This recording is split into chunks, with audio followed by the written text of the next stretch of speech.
L'Inde et la Chine ont eu peur.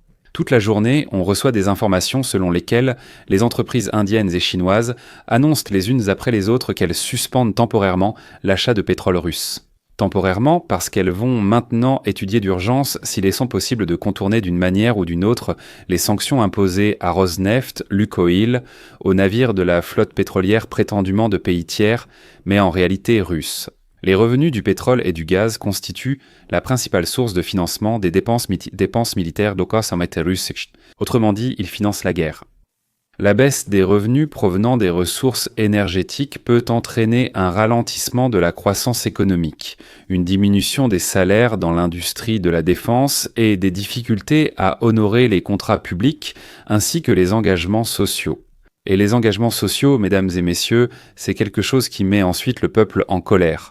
Une colère furieuse quand ils ne sont pas payés. Les analystes répondent que c'est précisément une forte baisse des revenus pétroliers qui pourrait devenir l'un des principaux facteurs limitant la durée et l'intensité. La durée et l'intensité sont deux choses différentes. La campagne militaire russe, on peut la mener lentement, s'enterrer et tirer un peu de la bâche. La Russie a déjà annoncé pour la première fois les dépenses militaires prévues pour l'année 2026. Avant, il ne faisait qu'augmenter ses dépenses. Que cela indique-t-il ? Cela indique que l'impact des sanctions pétrolières et la baisse des exportations affectent les ressources nécessaires à la conduite de la guerre.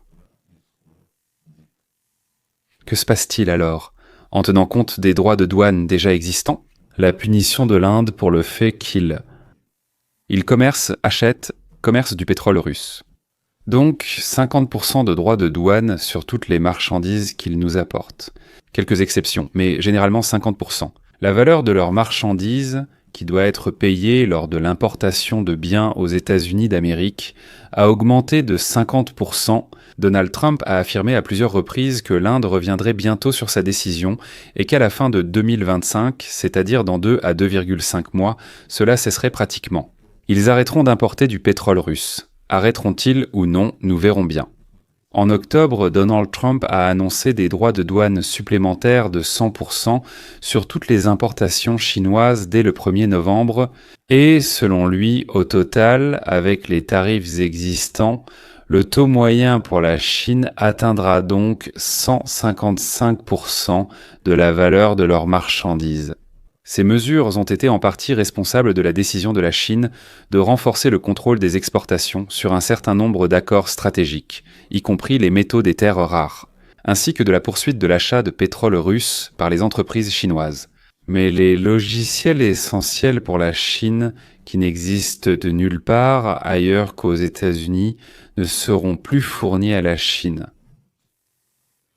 Voilà, dans les deux cas, l'administration américaine lie l'assouplissement des sanctions et des tarifs au refus de l'Inde et de la Chine de coopérer avec la Russie. Dans l'énergie, c'est ce qu'on veut dire, je pense. Les militaires, n'apprécieront sans doute pas non plus. Lors du 4e plénum du comité central du Parti communiste chinois, qui s'est tenu du 20 au 23 octobre, tout le monde attendait de voir si Xi serait écarté, mais il ne l'a pas été. Mais la Chine a clairement commencé à assouplir certaines de ses positions. Par exemple, plusieurs entreprises chinoises ont commencé à limiter les achats de pétrole russe par voie maritime. Et en effet, en même temps, ils ont renforcé le contrôle sur l'exportation de matériaux stratégiques. Mais selon l'opinion générale, c'est pour renforcer leur avantage. Un levier, je ne sais pas comment le dire exactement dans les négociations, c'est-à-dire pour avoir plus de poids dans les négociations, disons, comme un marteau suspendu au-dessus de la tête, pour ainsi dire. Les raffineries indiennes réduisent déjà activement, comme elles viennent de nous l'annoncer, les importations de pétrole russe afin d'éviter de nouvelles restrictions américaines, qu'ils appellent des limitations, enfin des sanctions. Les sanctions, ce sont des limitations. Les États-Unis imposent 50% de droits de douane sur les produits indiens, ce qui fera chuter leurs exportations vers ce pays. Surtout dans les secteurs vulnérables, où il y a beaucoup de concurrents. Il s'agit du textile, des bijoux, des meubles, des fruits de mer et d'autres produits indiens à forte intensité de main-d'œuvre exportés vers les États-Unis. Donc ces offres, qui ont immédiatement commencé à être faites aux acheteurs américains, montre que les exportations indiennes pourraient n'en diminuer de 40 000. 3%, c'est un coût énorme pour l'économie indienne. On parle sans doute de 30 à 40 milliards de dollars par an. Le textile indien n'est plus compétitif. Il est bien plus avantageux d'acheter des produits de Birmanie, d'Indonésie, du Vietnam et d'autres pays. Ils nous reviennent, à nous, c'est-à-dire aux consommateurs américains, beaucoup moins chers.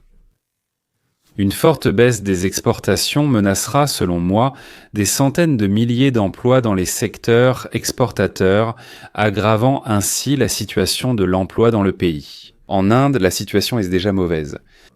Si la situation persiste, disons, encore pendant 1 an, l'effet économique négatif pour l'Inde ne fera que s'aggraver.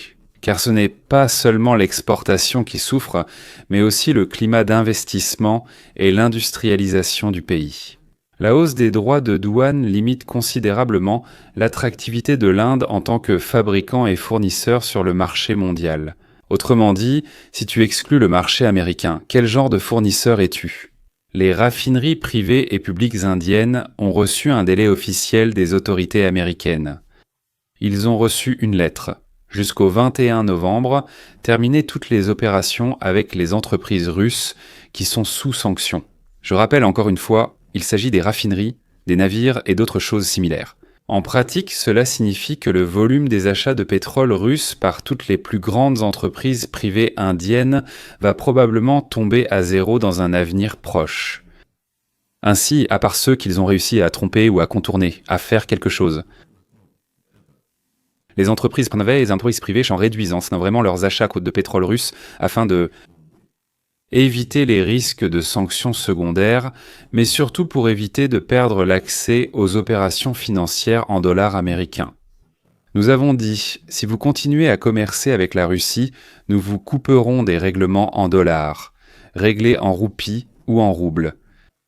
Les pays du Golfe Persique ont aussitôt proposé à l'Inde de remplacer le pétrole russe par le leur. L'Arabie Saoudite, le Koweït, l'Irak et, il me semble, les Émirats ont commencé à négocier avec l'Inde pour la livraison de grandes quantités de pétrole du Moyen-Orient. Les entreprises indiennes s'intéressent aussi au pétrole américain. Nous avons plusieurs types de pétrole différents, et il y en a un en particulier qui ressemble au pétrole russe. Donc si eux aussi, comme on dit, s'accrochent à nous, cela leur permettra de réduire leur dépendance à un seul type de fournisseur. Des pays comme le Brésil et des pays africains ont commencé à négocier des achats auprès du Nigeria et de l'Angola, pour compenser la perte de volume qu'ils subiront à cause des sanctions contre le pétrole russe et les pétroliers russes. Le gouvernement indien a aussi sollicité les États-Unis et l'Union européenne pour autoriser la reprise des importations depuis l'Iran et le Venezuela. Ils étaient auparavant les plus grands fournisseurs de l'Inde avant l'imposition de sanctions internationales à leur encontre. Les raffineries privées de chinoises cessent ou réduisent considérablement pour l'instant leurs achats de pétrole russe. Les acteurs chinois ont arrêté les livraisons maritimes, mais celles par pipeline continuent. Cela concerne presque toutes les grandes entreprises chinoises, principalement à cause de la peur des sanctions secondaires et des risques de perte. Eh bien, disons, la possibilité d'utiliser les systèmes financiers et d'assurance occidentaux. L'Union européenne leur a porté un coup sérieux. Le fait que les navires transportant du pétrole ne pourront plus être assurés par des assurances normales. D'ailleurs, l'assurance a quintuplé depuis avant-hier, pour que ce soit clair. Et en plus de cela, il peut leur arriver n'importe quoi en chemin, y compris des arrestations ou des retards. Cela effraie beaucoup les Chinois. Ils n'ont absolument pas besoin que leurs raffineries de pétrole soient à l'arrêt. Donc le pétrole transporté par mer depuis la Russie représente environ 1,4 million de barils par jour. Ces achats sont temporairement suspendus. Traders et entreprises bamboues réévaluent la honte. Les contrats et cherchent des alternatives. De nombreuses transactions nécessitent banques et assurances internationales. Les banques veulent opérer en dollars, tandis que les assureurs redoutent l'Union européenne. Le mois prochain, les achats de pétrole russe, surtout par des entreprises privées, vont fortement baisser. Et il a déjà été calculé que même ce qui a déjà été annoncé à la Russie, à savoir qu'ils n'achèteront plus, cela représente déjà une baisse annuelle de 8%, c'est une chute énorme. Une baisse significative des achats de pétrole russe par l'Inde et la Chine pourrait porter un coup sérieux au budget et à l'économie russe en raison de la perte de l'un des principaux marchés extérieurs. L'Europe, ils l'ont déjà perdu. Donc les revenus du pétrole et du gaz représentent environ un quart, non, je dirais même un tiers de toutes les recettes budgétaires de la Russie. L'Inde et la Chine ont été les principales sources de pétrodollars pour Moscou, après le retrait des marchés européens. Pour réorienter les ventes vers d'autres pays, il faut construire une autre infrastructure et craindre constamment l'arrestation des navires. De plus, il faut offrir aux intermédiaires et aux acheteurs une remise plus importante que celle proposée aujourd'hui, la remise actuelle. Ils commercent de manière clandestine, c'est pourquoi ils bénéficient d'une remise de 12 à 14 dollars par baril. Et lors de la réorientation, il faudra ajouter encore 2 à 4 dollars par baril. Ce qui, rend presque tout ce commerce inutile. D'autant plus qu'il faut transporter plus longtemps, il y a plus de dépenses, des problèmes avec une assurance qui a été multipliée par 5, et ainsi de suite. En général, les experts occidentaux estiment que faire pression davantage sur les revenus pétroliers et gaziers de la Russie est un outil efficace pour réduire la capacité de la Russie à poursuivre la guerre contre l'Ukraine. Ainsi, selon plusieurs analystes, si les tendances se maintiennent, l'Ukraine et ses alliés auront un nouvel avantage dans le processus de négociation. Et le financement prolongé de la guerre deviendra de plus en plus difficile pour la Russie.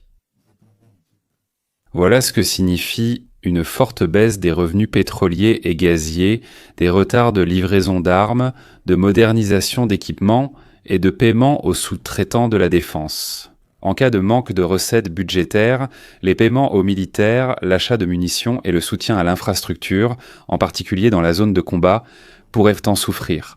Les analystes notent que les dépenses militaires pourraient être les dernières à souffrir des réductions.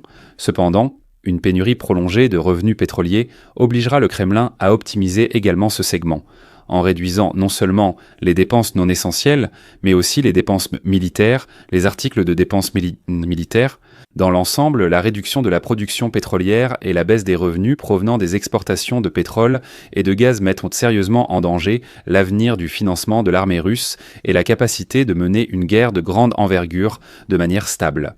La plupart des analystes estiment que la Russie est capable de poursuivre la guerre contre l'Ukraine pendant encore 2 ans, malgré la détérioration de la situation économique.